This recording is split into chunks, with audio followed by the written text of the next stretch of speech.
তুমি হয়তো সকালে ঘুম থেকে উঠেই বিড়ালের ডাক শুনতে পারো।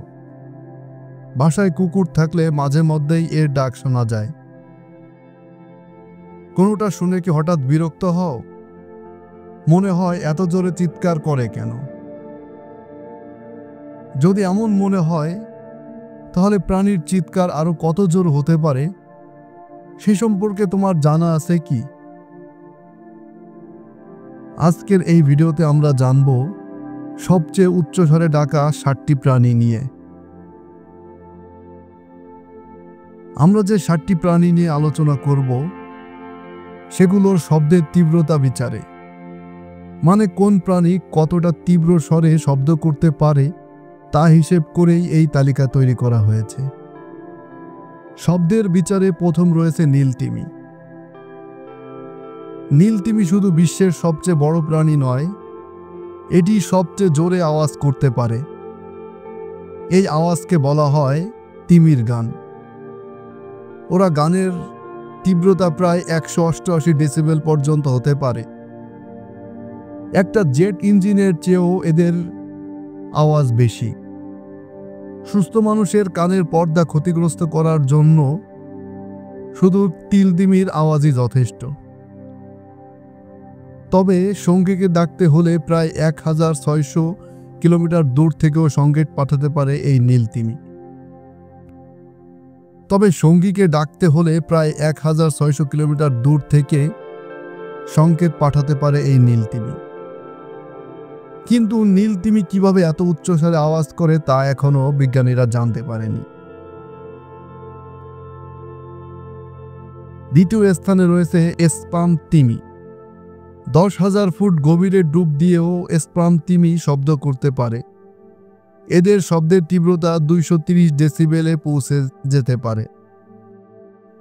নীলতিমির চেয়েও স্পাম তিমির শব্দের তীব্রতা বেশি, তবে দুটি কারণে একে দ্বিতীয় স্থানে রাখা হয়েছে। প্রথমত, নীলতিমির মতো অনেক দূর থেকে শব্দ শোনা যায় না, আর দ্বিতীয়ত এরা সবসময় 230 ডেসিবেলে শব্দ উৎপন্ন করতে পারে না। এমন উচ্চস্বরে শব্দ উৎপন্ন করতে পারে খুব অল্প সময়ে। তৃতীয় স্থানে রয়েছে বোহেড তিমি। এটিও একটি সামুদ্রিক স্তন্যপায়ী প্রাণী। এদের বেলীয় তিমি বলা হয়। প্রায় 15 ফুট দৈর্ঘ্য এই তিমিগুলো প্রায় 159 ডেসিবেলে শব্দ উৎপন্ন করতে পারে। তবে অল্প সময় পরেই এদের শব্দের তীব্রতা ও ফ্রিকোয়েন্সি কমতে থাকে। এদের মাথা অনেক বড়, তা হয়তো নাম দেখেই বোঝা যায়। প্রায় 200 বছর বাঁচে এই প্রজাতির তিমিরা। চতুর্থ স্থানে রয়েছে গ্রেটার বুলডগ বাদুড়। বাদুড় প্রজাতির মধ্যে সবচেয়ে উচ্চ স্বরে ডাকে এই গ্রেটার বুলডগ বাদুড়।